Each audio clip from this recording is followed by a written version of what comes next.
Hey everyone, welcome back to our channel. If you're new here, please subscribe. I'd really love that. If you're returning, how you doing? What we're going to talk about right now is what people are seeing and experiencing in everyday life when it comes to being of the prepared mind. I get sent pictures, videos, emails, and links. And if there's anything that you would like to send me for a video, my email is in the description box below. So the first thing that we're going to talk about is what was sent to me by a community member, and this has to do with the state of Florida for Florida Statute 501.1736. And this has to do with minors and social media. And I know that, a lot of people are up in arms about this. Why is the government stepping in when it's the parents' job and stuff like that? Well, what I did was I sent this over to my brother-in-law, who happens to be a judge in Pennsylvania. And he broke it down for me in layman's terms. And he said that this doesn't have to, it's not just, the state of Florida trying to step in and be the parent, okay? He said it's because kids, whether it doesn't matter how old they are, okay, they see people making money on social media and they automatically think, this is what I want to do. So what do? They start to make social media accounts and they get a certain amount of subscribers. Brands start coming in, brand deals, stuff like that, and they start to get monetized. Well, this all started, okay, and I'm going to be straight up front and honest with you. This all started with a channel.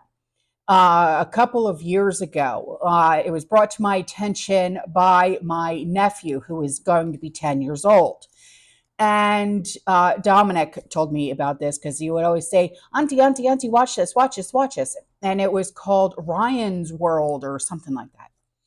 Well, come to find out, about 2 years ago, 3 years ago, the parents actually came under fire. Why? Because it was found out that they were using their child as a cash cow. Okay. And the straw that broke the camel's back recently, with children being used on social media, was the case of Ruby Frankie, the Utah mom, who was multiple times child services was called on her for abuse. Okay. And now she's facing up to 60 years in prison for multiple counts of abuse. And honestly, nothing literally happened to her until her 12-year-old son escaped from a basement that she kept the children in. And that was her form of discipline. Yes. So, and she had a YouTube channel called 8 Passengers. And she would literally exploit her children on this channel. So this is what the state of Florida wants to try to stop altogether. If you're under the age of 16, they want to make sure, even with parental consent, guardian consent, you cannot have social media. You can't even be in a video. And even YouTube says, if you have a child in your video, you will be in trouble. This is why, like my grandchildren, you will never see them in a video. My niece and nephew, you will never see them in a video. Okay? Because first of all, I don't want to exploit them. You guys will never see them ever in a video. Okay? And it's only to protect them, honestly. Okay? So, but, a lot of people are up in arms. It's the parents' decision, and I understand that. Okay, the government should never take control over how we parent our children. Okay, I get that. But when it comes to parents using their children as cash cows, someone's got to step in, because honestly, not every parent is parenting when they're doing that. Okay, and also it comes down to the fact that a lot of parents are using electronic devices and social media as the babysitter. And that has to stop. That has to stop. Okay. So that's what this is all coming down to.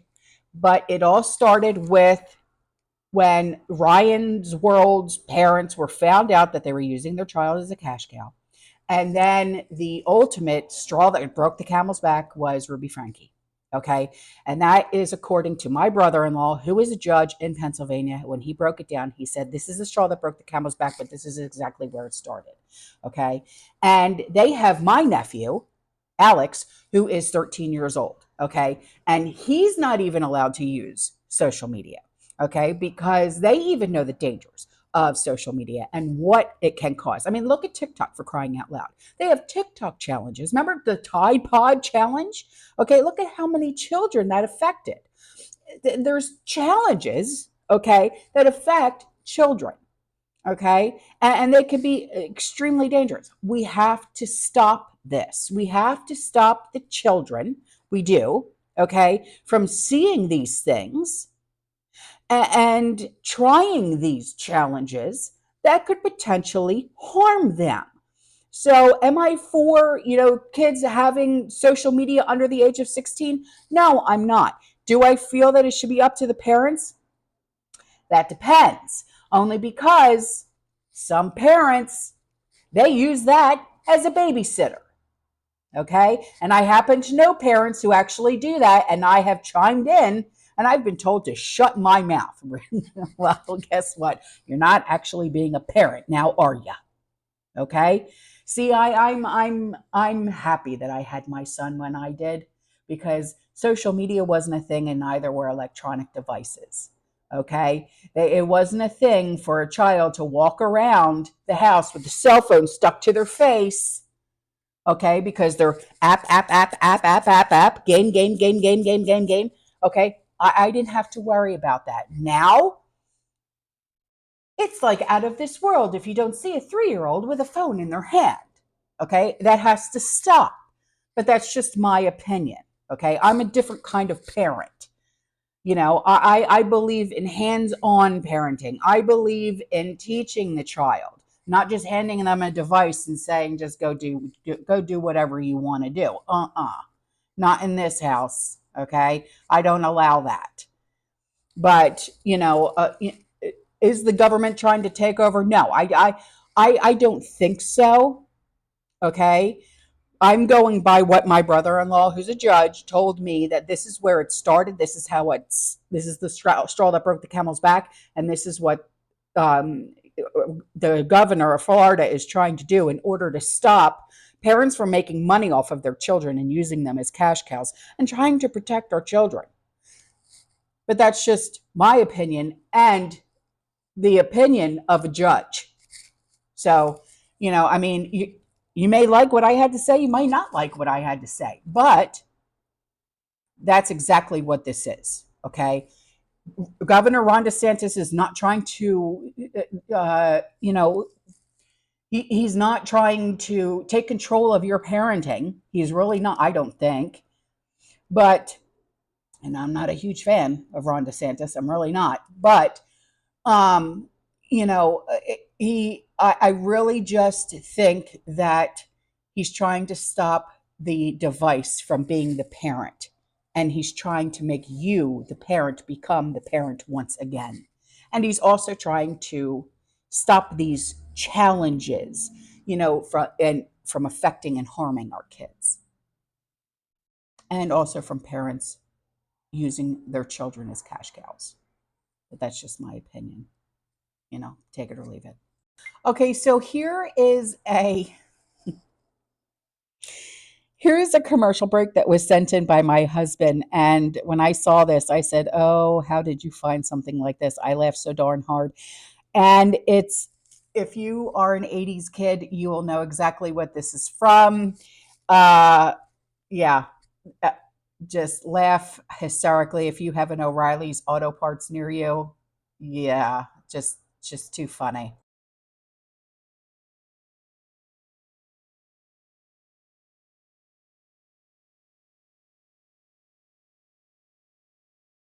Okay, so have any of you watched the CPAC videos on YouTube at all? All right. Well, I watched a video of the president of El Salvador speaking at the CPAC. And it's a video that everyone needs to watch. The link is in the description box below. Okay, watch it in its entirety because this man literally is speaking what everyone wants to say. Okay.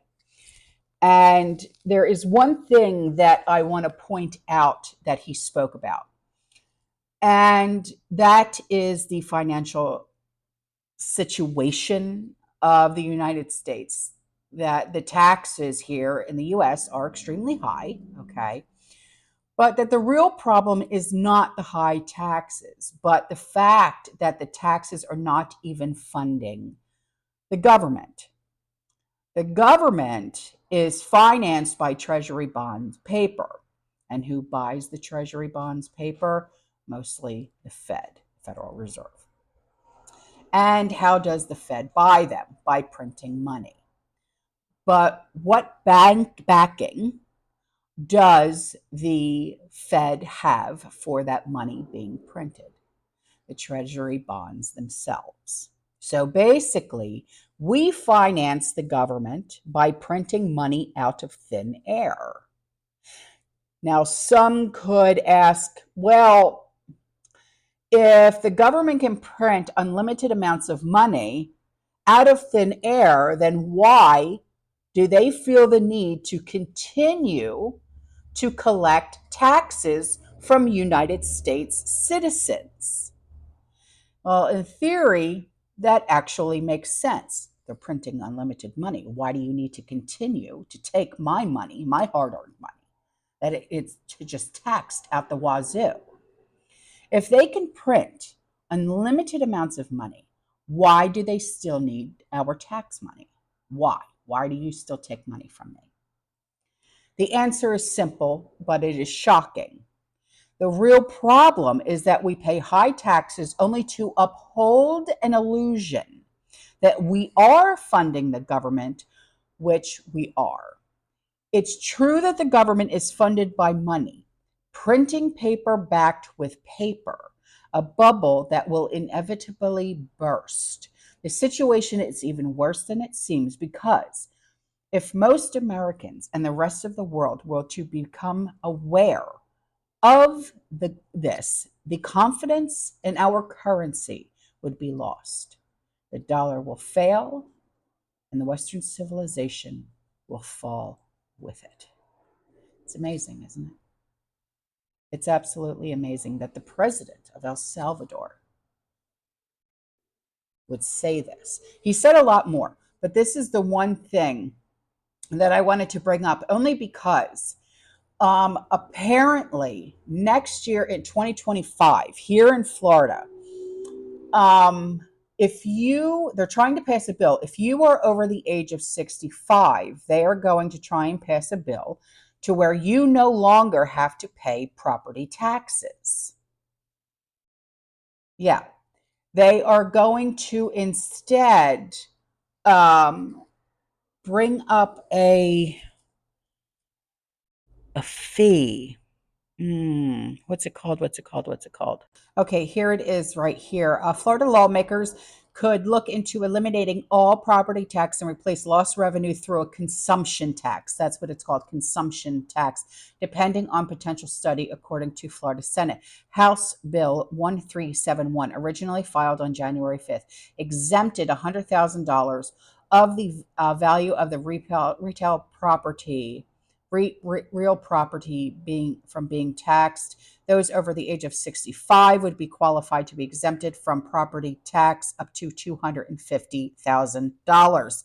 Now, what we have here in Florida is called homestead tax. If you qualify for it, like they automatically take like $50,000 off of the value of your home, so you're only taxed for less than, like if you say, they say, okay, well, your home is worth $250,000. Well, we're only going to tax you on $200,000. Okay, because your homestead gives you a $50,000 break.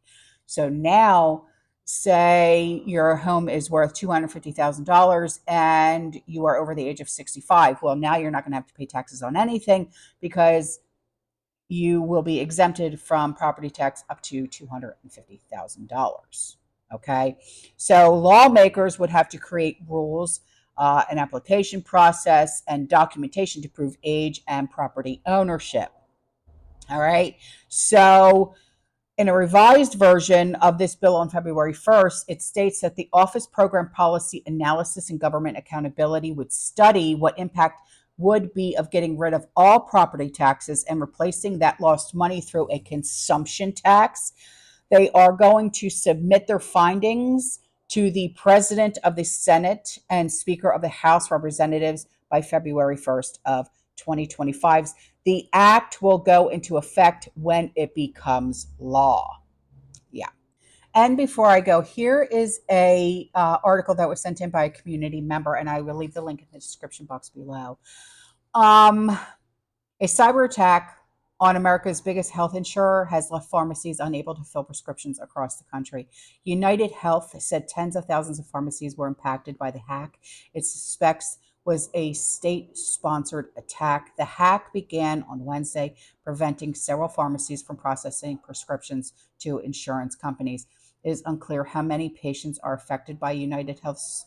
They serve about 7.7 million customers nationwide. The incident coincided with the nationwide outage of AT&T on Thursday, which left more than 70,000 customers without cell phone service. There is no evidence that the two events are related, but the FBI and Homeland Security is investigating the latter. United Health said that its Change Healthcare unit, which processes prescriptions to pharmacies across the country, was compromised by a suspected nation-state associated cybersecurity threat actor. So several prescription providers announced that they were impacted by the hack. CVS Health, which has more than 9,000 pharmacies, said that the hack meant that in certain cases it was unable to process insurance claims. So if this affected you, that, wow, I mean, I haven't picked up any prescriptions because I'm not low yet, so I don't think it would affect me yet. Walgreens said a small percentage of their prescriptions were affected. Publix, they did not say anything yet. So, yeah, it's really bad. This is really bad.